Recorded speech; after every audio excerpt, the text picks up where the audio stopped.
Okay, now we're on Physical Chemistry, Chapter 17, Section 9. Now we're going to talk about the relationship between the different Ks and the Kc for composite reaction.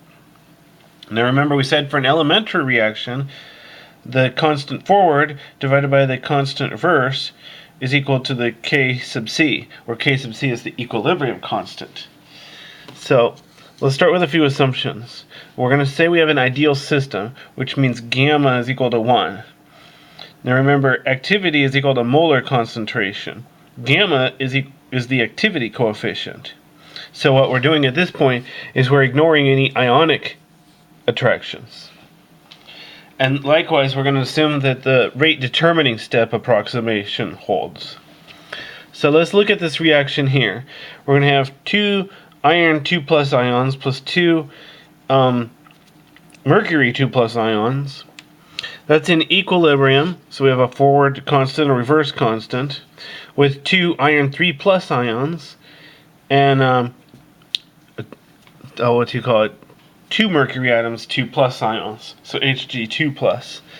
So we still got ions, so just moving the electron charge around a bit. So we have the Kc for equilibrium. That's going to be equal to the iron 3 plus to the second power, because of this 2, and then the Hg2 2 plus to the first power, because there's a 1 here, implied, of course. So that's the products, and then, one side of the reaction anyway. And then we have the iron 2 plus squared, because of this 2, and the Hg2 2 plus squared, because of this 2. So let's talk about a proposed mechanism. We can say that the 2 iron 2 plus ions plus 2 Hg2 plus ions in equilibrium, so we have a K1 and K2 for forward and reverse there, 2 F3 plus 2 Hg plus, and we'll say this is a slow reaction, and S is equal to 2. Since that's the slow step, we're going to say that's our rate determining step. And then the second step will be 2 Hg plus in equilibrium with K2. Well, we have the forward and reverse reactions here. So we have Hg2 2 plus. And that's fast, so we're not going to worry about that in the rate determining step approximation. One thing to keep in mind though, step 1 has to happen twice for step 2 to happen. That's why we have S equals 2 here and S equals 1. Since reaction 1 happens twice, it's not technically an elementary reaction. So remember, the nu is the stoichiometric coefficient, and the S is the stoichiometric number. So the nu is the number in front of each ion or whatever species, and the S is the stoichiometric number for each elementary reaction. Like here.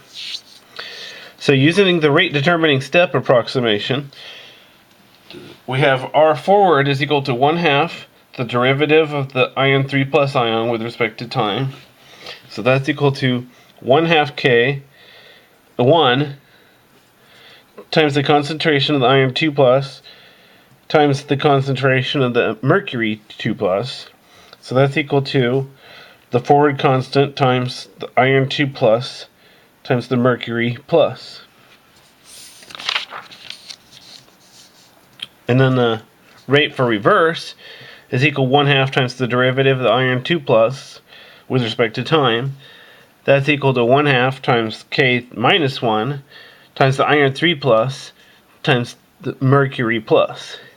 The concentration. Remember, in brackets means concentration, obviously.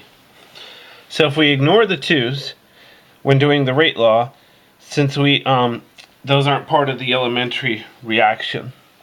So stoichiometric numbers are powers only for an elementary reaction. So we have the mercury plus, it's an intermediate, so we're going to have to substitute out for that. So using step 2, we get the concentration, the mercury 2 atoms, 2 plus, divided by the mercury plus squared, that's equal K2 over K minus 1. So we need to solve for the concentration of the Hg plus. So we get Hg plus is equal to the square root of K minus 2 over K2 times the concentration of the Hg2 2 plus, and the square root of that also.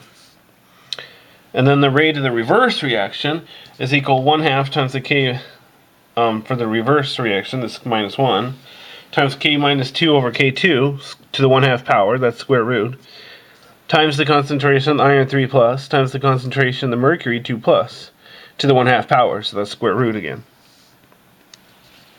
So the rate of the reverse reaction is equal to the K for the reverse times the concentration of the iron 3 plus times the concentration of the mercury 2 plus to the 1/2 power.